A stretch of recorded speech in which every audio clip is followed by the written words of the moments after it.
అధికారంలో ఉన్నా విపక్షంలో ఉన్నా మహిళలను కించపరిచే సంస్కృతిని మాత్రం వైసీపీ మానడం లేదు. అధికారంలో ఉండగా నాటి విపక్ష నేత చంద్రబాబు సతీమణి భువనేశ్వరిపై నిండు అసెంబ్లీలో అనుచిత వ్యాఖ్యలు చేసి అవమానించారు. ఘోరాతి ఘోరంగా కూటమి చేతిలో చావు దెబ్బతిన్నా కూడా మహిళల పట్ల వైసీపీ నాయకులు హీనమైన వ్యాఖ్యలు మాత్రం ఆపడం లేదు. నెల్లూరు జిల్లా కోవూరు ఎమ్మెల్యే వేమిరెడ్డి ప్రశాంతిరెడ్డిపై మాజీ ఎమ్మెల్యే నల్లపురెడ్డి ప్రసన్నకుమార్ రెడ్డి చేసిన వ్యక్తిగత కామెంట్స్ వైసీపీ నీచ రాజకీయంపై ఏపీ వ్యాప్తంగా నిరసనలు భగ్గుమన్నాయి.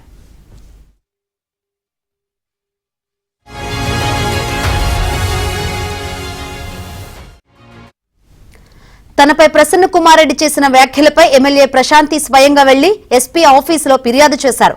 అరెస్టు చేసి కఠినంగా శిక్షించాలంటూ విజ్ఞప్తి చేశారు. అయినా నల్లపురెడ్డిపై పోలీసులు చర్యలు తీసుకోలేదు.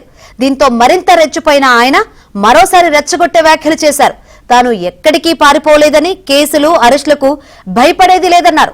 ఇంట్లోనే ఉన్నా ఎవరొస్తారో రండి అంటూ సవాల్ విసిరారు. అధికార పార్టీకి చెందిన మహిళా ఎమ్మెల్యేపై వ్యక్తిగత దూషణలతో రాష్ట్ర వ్యాప్తంగా నిరసనలు కూడా వ్యక్తమయ్యాయి.